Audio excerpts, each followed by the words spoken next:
Evo, kao što vidite, uspio sam da dovedem frizuru u red i to me veseli. Moja ćerka je malo pre, glumeći mene, sedela ovde i onda je govorila: dobar dan, deco, danas ćemo govoriti o Stojevskom.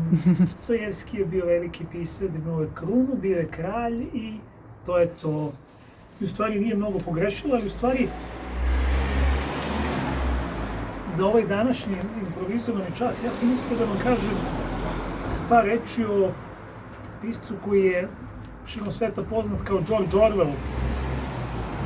Britanska književnost je, iako je Crnjanski izbrio da se knjiga u Engleskoj ne vrednuje mnogo, i to je u nekom smislu i bilo tako kada je on tamo živeo, a ono što čovek osjeti preko sopstvene grbače, to ponekad ume da ga boli, naravno više nego druge stvari, pa onda ponekad i njegova slika o određenim stvarima u tom smislu može da bude drugačija. Što se tiče pismenog, ja se danas obraćam u odeljenjima 3.5, 3.6, 3.7, pa čak i 3.8. U tom smislu, poslaću vam naravno i mailove, u tom smislu da ćemo pismene raditi u ponedeljak 3.6 i 3.7 na dvočasima, utorak 3.8, u sredu 3.5. Dakle, spremite se, Andrić će biti tema, možda će biti još neka tema pored Andrića. Sad ta digresija je završena. Ja sam htio da vam ispričam par stvari o Orwellu, zato što sam razmišljao dosta o tom piscu i generacijama unatraga, mislim, može biti i nekima od vas sam čitao odlomke iz nekoliko njegovih eseja.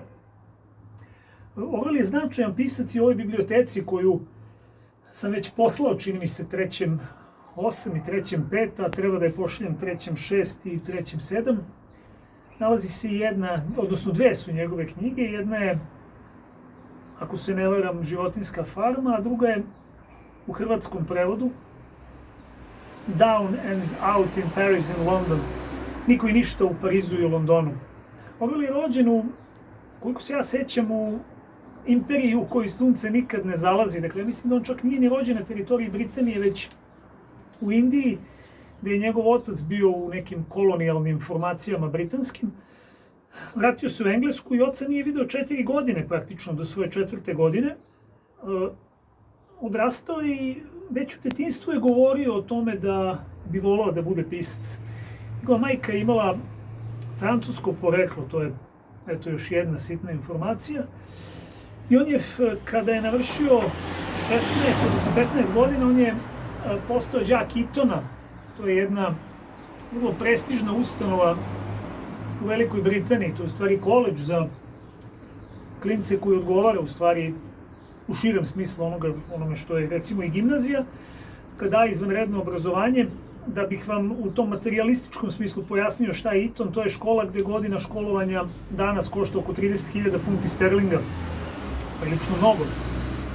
Orwell je išao u Eton. Ja nisam siguran da su i tekako njegovi nisu mogli da mu to priušte, nego je vjerojatno pokazao dar. Ja uopšte ne znam način na koji je on došao u Eton, ali ono što znam jeste da mu je tokom jednog polugodišta ili semestra u Etonu predavao Aldous Huxley.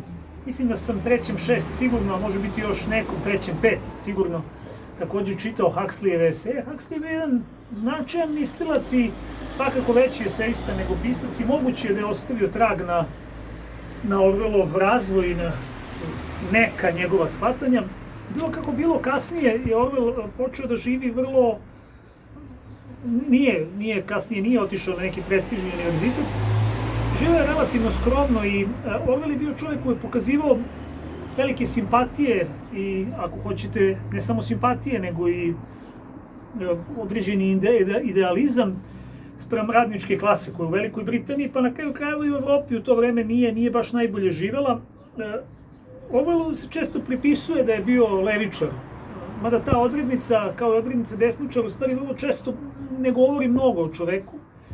Njemu se pripisuje jedna izreka o slobodi. On je rekao da ako sloboda išta znači, onda je to mogućnost da kažeš ljudima ono što ne žele da čuju. I uopšte on je bio misleći čovjek, mnogo je razmišljao, u mladosti je već i on sam krenuo očevim stopama, dakle, posle Etona, mislim da su to 20 i neka godina, 25-6, on je pokušavao da piše, ali nije mnogo toga uspevao da objavi. On je otišao u Indiju i neko vreme je tamo službovao kao kolonijalni policajac, onda je dao otkaz jer je video i pisao o tome koliko su ti mehanizmi prinude nad onima koji su slabiji, potčinjeni, ponekad represivni i teški. Ono što je za mene, dakle, pored te činjenice da mu je Huxley predavao jedno kratko vreme, ono što je za mene bilo jedno otkriće, i to veliko, bilo mi je drago zbog toga, govorilo se o jednom piscu koga ja jako cenim, to je Kate Gilbert Chesterton. Prvi tekst koji je Orwell zvanično objavio bio je u J.S. Weekly-u. To je bio časopis koji je bio pod uredništvom, ja mislim i pod vlasništvom Chestertonovim. I interesantno je da je još uvek objavljivao u to vreme, dakle taj prvi tekst koji je objavio, to će biti neka 25. ili 26. godina, on je objavio pod svojim imenom. A pravo ime George Orwella bilo je Eric Arthur Blair. I u to vreme, nekdo otprilike 30. godina, on prestaje da objavljuje pod svojim imenom. Ja ne znam koji razlog može da bude za to. Do kraja života objavljivao je pod pseudonimom. 30. godina on živi u Evropi, odlazi u Pariz, gde živi u vrlo skromnim uslovima i objavljuje tu knjigu Down and Out in Paris in London. Niko i ništa u Parizu i Londonu. Pored te knjige ja smatram da je, mimo njegova najpoznatija dva dela, da je njegova knjiga Kataloniji u čast, ona se u originalu zove Homage to Katalonija, izvanredna jer opisuje građanski rat izbliza, građanski rat u Španiji, gde je Orwell bio na strani levičara, odnosno na strani takozvane POUM milicije. To su bili republikanski odredi koji su naginjali levici, ali nisu bili komunisti. Međutim, ono što je Orwell doživeo u Španiji je bilo, pored tih ratnih dejstava kroz koje je prošao, doživeo i tu jezivu situaciju da su se, ja pretpostavljam, Staljinovi ljudi infiltrirali u taj rat i pokušali da preuzmu kontrolu nad odredima republikanskih armija. To im izgleda i uspelo, ali po cenu velikog broja ljudskih života sprovodili su, dakle, onu vrstu Staljinove politike koja je ranije sprovođena u Sovjetskom savezu. Ono što je zanimljivo je da je ta knjiga, u njoj postoji taj opis, može biti da sam vam to nekada čitao, koji je strašan, ali koji je imao, naravno, ogromnog uticaja na Orwellov život. To je trenutak kada je Orwell bio ranjen i to je ranjen puščanim metkom tako da je to rana koju u stvari malo ko preživi.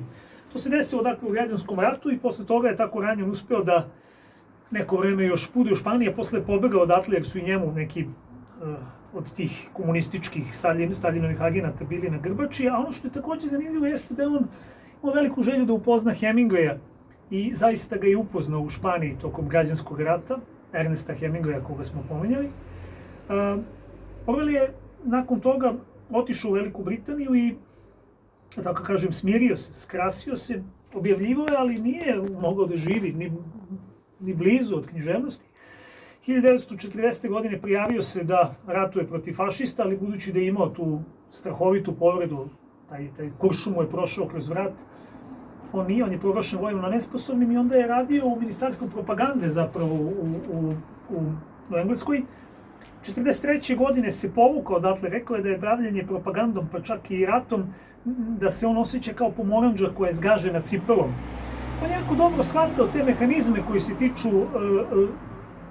manipulacijom nad ljudima, koji se tiču manipulacije nad ljudima i u tom smislu kao da je pratio onu Huxleyevu doktrinu ili misao da ljudi ponekad ne shvataju da su u zatvoru jer ne vide zidove oko sebe. Huxley verovatno htio da kaže da postoje, naravno, i da su postojali i davno, a da postoje i danas mnogi manipulacioni putevi kojih mi vrlo često nismo ni svesni, a ja mislim da je zato čitanje dobro Huxleyevih eseja i Orwellovih romana i, ponavljam, ovih knjiga koje smo pomenuli. Orwell je 1944. godine, kao i Andrić, koji je pisao za vreme rata, završio Životinjsku farmu. Taj roman je objavljen 1945. godine, 1945. i doneo mu je svetsku slavu. Taj roman ću vam isto poslati u biblioteci, kroz biblioteku. To je jedna savremena basna, zapravo jedna alegorijska priča koja se odnosi na upravo to, pokušaj onih koji su nekada bili ravnopravni da se uzdignu iznad ostalih ravnopravnih i da njima vladaju. Vrlo skladna i lepa knjiga i ona se, neko je dugo nije čitao, može čitati ponovo, onaj koji nikad nije čitao imaće jedno prvorazredno iskustvo čitalačko. 1945. godine, dakle, ono je objavljeno i Orwell je prvi put počeo vrlo ozbiljno da zarađuje od svoje književnosti. Orwell inače nije imao dece, imao je dvoje usvojene dece sa svojom prvom suprugom koju jako voleo.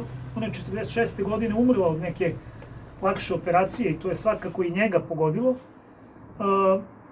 On sam imao je verovatnu tuberkulozu u začetku, u vreme kada je živeo u Parizu, se to sve događa i taj vrlo isposnički, težak život ga je predodredio, može biti i za tu vrstu nezgodne plućne bolesti koja je odnela toliko života i odnosila ih i posle Drugog svjetskog rata. 45. godine, dakle, počinje da dobija, stiče slavu, popularnost, objavljuje svoje eseje, članke, radi za BBC. On izgleda nije sačuvan ni jedan, bar ne da ja znam, ali čak mislim i da bez obzira na moje znanje nije sačuvan ni jedan tonski snimak njegovog govora. Ja sam dugo vremena mislio da postoji jedan video snimak, a onda sam shvatio da sam pogrešio. Taj glumac izuzetno liči na njega, to ću vam poslati, to je dokumentarni film o životu George Orwella, postoji samo na engleskom i titlovan je na engleskom. Sat i po traje, to nije obavezno, ali možete pročitati. Tek bilo kako bilo, posle Drugog svjetskog rata, Orwell se posvetio tom svom distopističkom romanu 1984. U tom romanu postoji taj termin Veliki brat, zbog koga smo kasnije neki od nas su bili konsternirani, onako bili smo zgroženi u stvari time što se jedan užasni takozvani serijal uživo Veliki brat koristio tom sintagmom koju Orwell izmislio. Neko je, to sam također pročitao, rekao nije Orwell ništa izmislio, on je samo zabeležio koliko u stvari represivni sistemi mogu da postoje i naravno 84. je posle povezivana sa Staljinovim režimom, sa fašizmom, sa ovim sa onim, ali to je svakako knjiga koju vredi pročitati i danas, jer govori zapravo, to je jedna distopijska knjiga, ona govori o tome u šta bi sistem vladavine nad ljudima mogao da se pretvori ako ljudi nisu dovoljno oprezni i ako ne cene slobodu dovoljno. Postoji jedan roman jednog ruskog pisca Zamjatina koji je objavljen 1927. koji je također distopistički i smatra se nekom vrstom preteče ovih romana kojima se Orwell bavio. Bilo kako bilo, ja mislim da je 84. objavljena 1948. godine. Ona je također donela piscu publicitet i slavu, međutim Orwell je pred kraj života zatražio da bude sahranjen po obredima anglikanske crkve, dakle kao hrišćanin. To govorim stoga što je postojala jedna njegova, ne polemika, već jedan njegov tekst u kome on kritikovao Katea Gilberta Chestertona, koji mu je opet prvi objavio neki tekst, zbog njegovih religioznih, nego zbog njegovih katoličkih pozicija. Znači, Chesterton je bio protestant koji je konvertirao, pazite, u Velikoj Britaniji i postao katolik, što su mu mnogi zamerali. Bilo kako bilo, Orwell je preminuo 1950. godine. Pred kraj života živio je na nekom ostrvu u Škotskoj i pisao je. Živio je svega 47 godina, ali ostavio jedan veliki značajan trag u književnosti.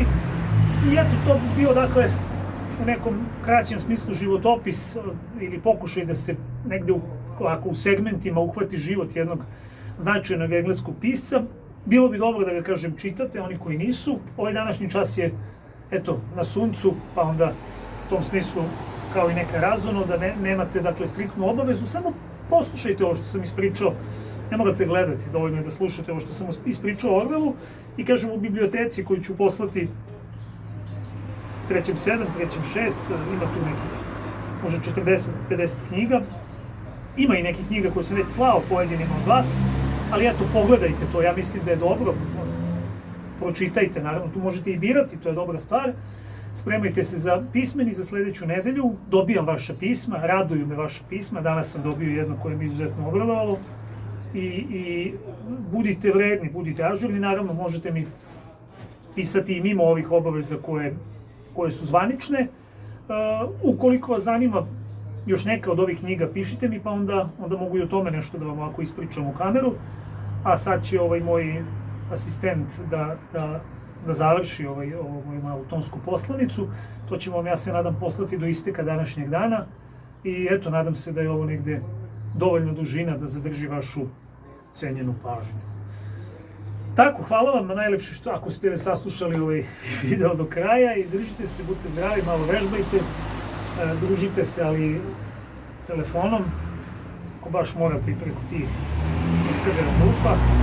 Perite ruke i eto, nadajmo se da će ovo sve proći brže nego što očekujemo. Toliko o tome neka bude rečeno.